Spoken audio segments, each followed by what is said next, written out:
आज हम बात करेंगे क्रिप्स मिशन तथा भारत छोड़ो आंदोलन के मूल कारण पर। ठीक है, क्रिप्स मिशन क्यों लागू हुआ?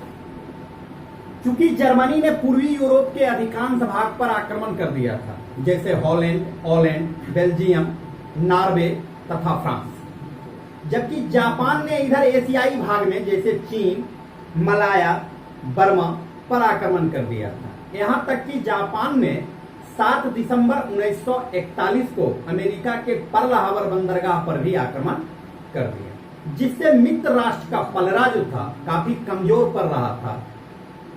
और यही कारण था कि अमेरिकी राष्ट्रपति रूजवेल्ट और चीनी प्रधानमंत्री चियांग काई शेक के दबाव में चर्चिल ने, ब्रिटिश प्रधानमंत्री चर्चिल हुआ करते थे उस समय, तो चर्चिल ने क्रिप्स मिशन का गठन 11 मार्च 1942 को किया। क्रिप्स मिशन 23 मार्च 1942 को भारत आया तथा 30 मार्च को इसे प्रस्तुत किया गया। क्रिप्स मिशन से 2-3 इंपॉर्टेंट क्वेश्चन पूछेगा, जैसे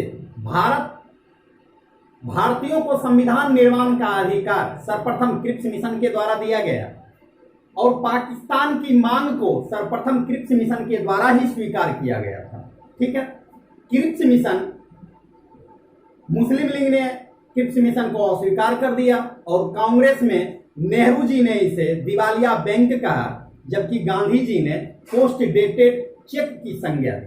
ठीक है, क्रिप्स मिशन असफल हो जाने के बाद गांधी जी ने वर्धा में 14 जुलाई 1942 को एक सम्मेलन बुलाया और इस सम्मेलन में भारत छोड़ो आंदोलन शुरू करने को लेकर चर्चा किया गया। गांधी जी ने इसी आंदोलन में कहा था कि अगर कांग्रेस ने आंदोलन शुरू करने की अनुमति नहीं दी तो मैं हिंदुस्तान के एक मुट्ठी बालू से कांग्रेस से बड़ा संगठन खड़ा कर दूंगा। ठीक है, ये वर्धा सम्मेलन में गांधी जी ने कांग्रेस को चुनौती दिया था। इसके बाद 7 अगस्त 1942 को बंबई के ग्वालिया टैंक में अबुल कलाम आजाद की अध्यक्षता में भारत छोड़ो आंदोलन से संबंधित प्रस्ताव जवाहरलाल नेहरू ने पेश किया और जिसे पूर्ण सहमति से या पूर्ण समर्थन से पारित किया गया। इसके बाद भारत छोड़ो आंदोलन शुरू हो गया। 9 अगस्त 1942 के दिन अंग्रेज सरकार के द्वारा ऑपरेशन जीरो आवर चलाया गया और इसके तहत प्रमुख भारतीय नेताओं को या तो नजरबंद कर लिया गया या तो उन्हें जेल में डाल दिया गया। महात्मा गांधी, कस्तूरबा गांधी, सरोजिनी नायडू तथा भूलाभाई देसाई को जहां पूना के आगा खां पैलेस में नजरबंद किया गया, वहीं अबुल कलाम आजाद को झारखंड के पाकुड़ जेल में, नेहरू जी को अलबरा जेल में, राजेंद्र प्रसाद को बांकीपुर जेल में, जबकि जयप्रकाश नारायण को हजारीबाग जेल में बंद किया गया।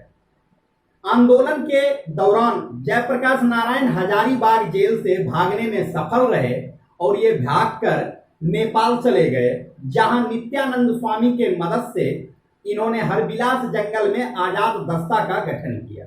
ठीक है, अब चूंकि कांग्रेस के सारे प्रमुख नेता या तो नजरबंद थे या तो जेल के अंदर बंद थे, अतः इसका कारण यह हुआ कि कांग्रेस का जो बागडोर, आंदोलन का जो बागडोर था, नेतृत्व था, वो युवा वर्ग करने लगे और आंदोलन हिंसक होने लगा।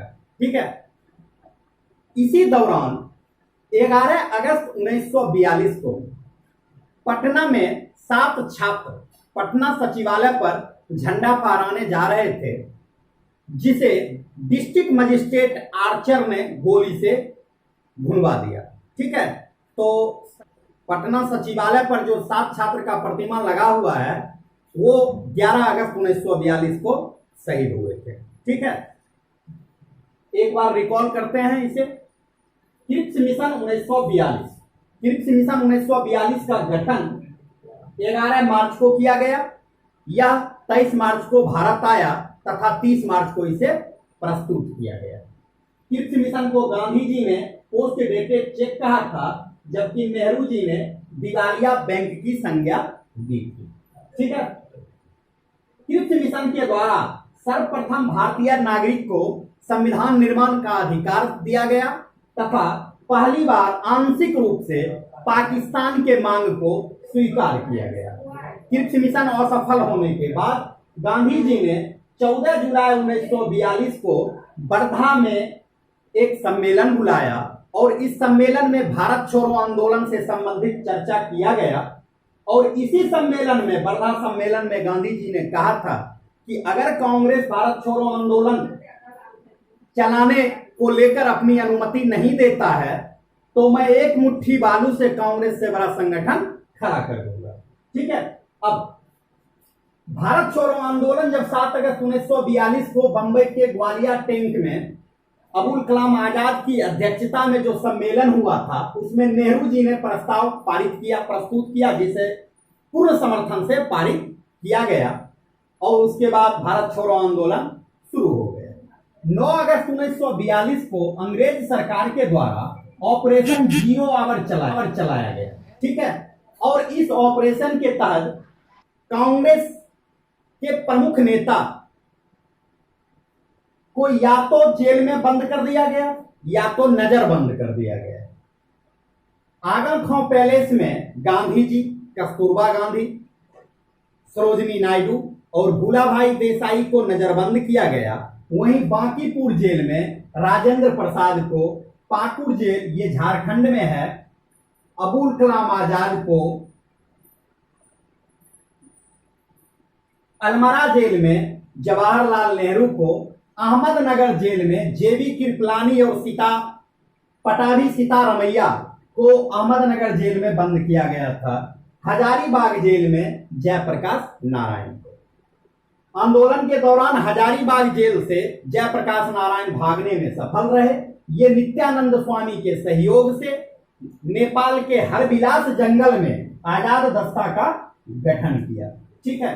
अब यहां से कुछ इंपॉर्टेंट क्वेश्चन निकलेगा समानांतर सरकार के बारे में। भारत छोड़ो आंदोलन के दौरान सर्वप्रथम समानांतर सरकार का गठन सतारा में किया गया, महाराष्ट्र के सतारा में किया गया और इसके प्रमुख नेता थे वाई.बी.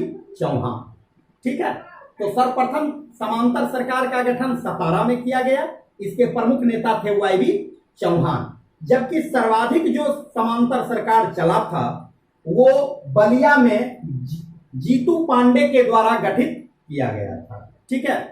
बंगाल में एक प्रांत है तामलुक प्रांत। इस प्रांत में एक विधवा महिला थी मर्तांगनी हजारा। वो गोली लगने के बाद भी तिरंगा झंडा को पकड़े रही।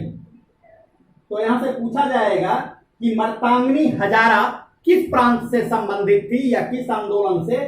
तो मर्तांगनी हजारा जो थी वो तामलुक प्रांत से थी, बंगाल के तामलुक प्रांत से।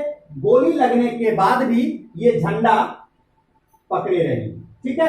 अब बिहार में भारत छोड़ो आंदोलन के दौरान सारण को कुख्यात जिला घोषित किया गया।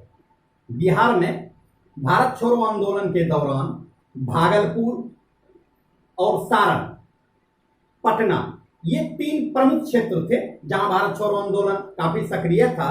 सारण को कुख्यात जिला घोषित किया गया था भारत छोड़ो आंदोलन के दौरान। यहां से एक क्वेश्चन और आएगा कि भारत छोड़ो आंदोलन के दौरान गुप्त रेडियो स्टेशन की स्थापना किसने की? उषा मेहता।